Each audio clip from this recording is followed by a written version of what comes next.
Since I'm very operation oriented when I run my HO scale Ontario Northland layout and the previous Okanagan Valley layout, I decided I needed something better than what I had in the previous layout, which is little hooks. So I approached a friend of mine, his name John. I'll say John B because there's two John fellows that have helped me out over the years. John C, who built the train station, and you may have seen that video.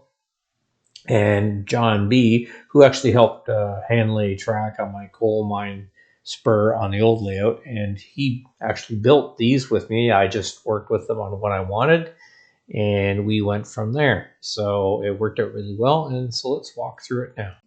So what you're looking at here is the car card holder for North Bay Yard.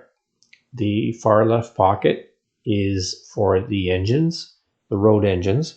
And then you've got tracks 1, 2, 3 for the Ontario Northland Yard. And then you've got storage pocket for Canadian Pacific staging, and then storage pocket for Canadian National staging.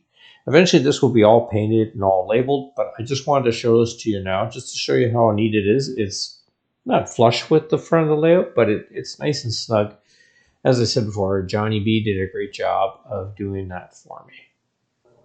Moving to the next location where car cards are needed and waybills is New Liskeard. So basically, once again, you've got a slot for each industry. Now, I actually have an extra slot there right now, and I can slide in engine cards or whatever.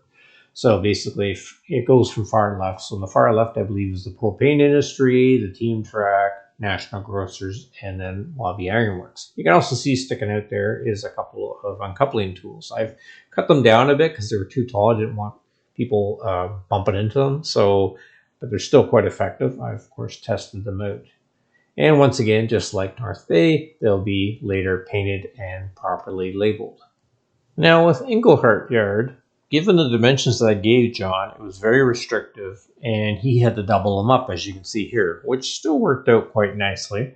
So the front row, basically I've dedicated to the tracks for the yard, for Englehart Yard, and in behind I've got engine cards and such.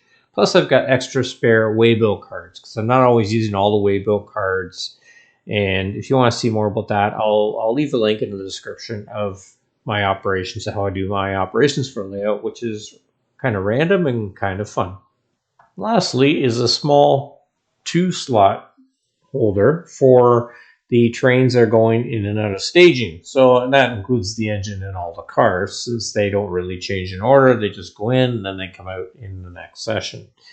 And as you can see, I have 3 staging tracks. The reason why I have 2 slots is because the one slot is for the passenger train, which I do not need car cards for. And you also notice I haven't covered Sherman Mine. Once again, I have a string of 4 cars, which I don't have waybill cards for.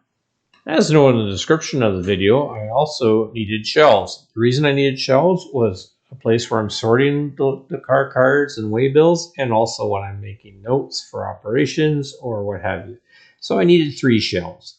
One for North Bay Yard, one for New Liskeard, one for Englehart Yard, and they all have to pull it. So that was the other task that I gave to John, and he came through with flying colors again.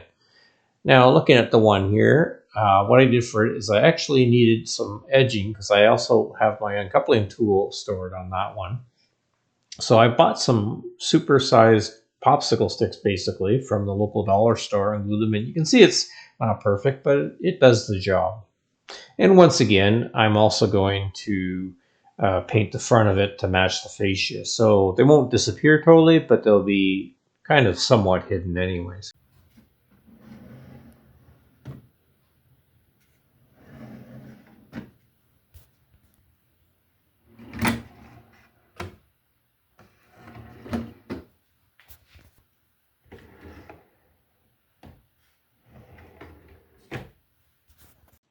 So that's it for that project. I hope you enjoyed what you saw and maybe learned something.